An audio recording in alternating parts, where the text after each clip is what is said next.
Merci, Monsieur le Président. Ma question s'adresse à Madame la ministre de la Transition écologique.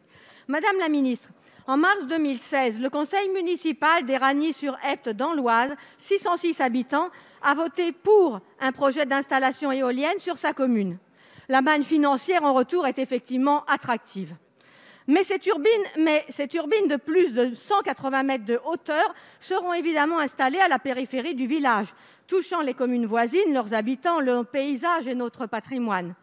3 communautés de communes représentant 99 villages et villes se sont prononcées contre ce projet qui se poursuit pourtant sans relâche.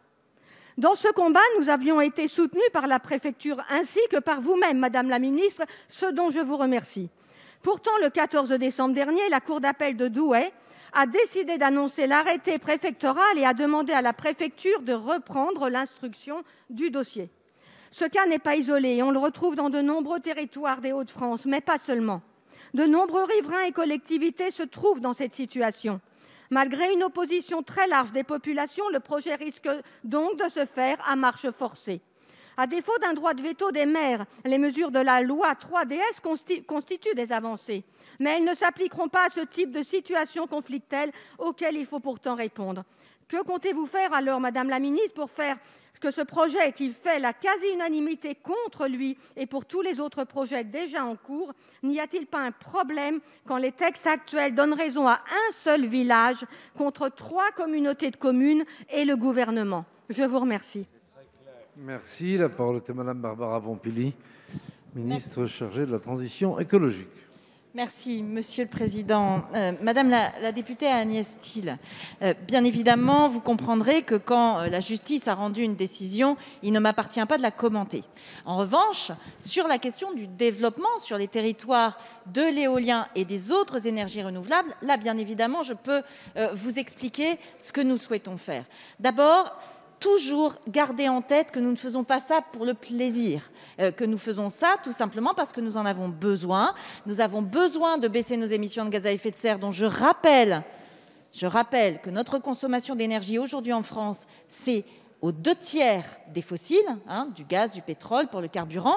Et donc, si nous voulons tenir nos objectifs climatiques, nous devons baisser ces émissions. Pour baisser ces émissions, nous devons faire des économies d'énergie et développer le switch pour passer par exemple à la voiture électrique, etc. Nous allons avoir besoin d'électricité pour cela, beaucoup et très vite. Et donc nous avons besoin, tous les scénarios le disent, Madame la députée, ce n'est pas moi qui le dis, que ce soit RTE, que ce soit l'Agence internationale de l'énergie, tout le monde le dit. Nous allons devoir développer massivement les énergies renouvelables. Et en ce qui concerne les éoliennes, nous allons devoir au moins multiplier par 2,5, si ce n'est plus, les installations qui existent déjà en France.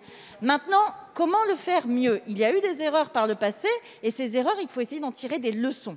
Les leçons que nous avons tirées, c'est d'abord essayer de faire plus de concertation. Maintenant, les porteurs de projets doivent aller voir les maires, aller voir les élus, répondre à leurs questions. Nous avons créé un comité régional pour justement l'énergie qui va être chargé de délimiter une politique au niveau du territoire. Où est-ce qu'on met plus des éoliennes, où est-ce qu'on met plus du photovoltaïque, etc. C'est très important, mais ce qui est aussi important, c'est que nous ayons aussi des professionnels qui s'engagent, qui ont constitué un fonds de sauvegarde du patrimoine naturel et culturel. Bref, remettre un peu d'harmonie, on en a besoin, planifions mieux, travaillons mieux ensemble pour trouver des solutions et arrêtons de faire monter les oppositions. Merci. Et ça, on peut le faire ensemble. Merci, Madame la Ministre. Madame la députée. Merci, Monsieur le Président. J'entends bien, Madame la Ministre, votre réponse, mais au-delà de la concertation, est-ce qu'on ne peut pas prendre en compte ce que disent et les oppositions des élus? Quand on voit qu'il y a 100 communes, 3 comme contre et un seul village pour, où est la démocratie dans ce cas-là? Merci, Madame la députée. La parole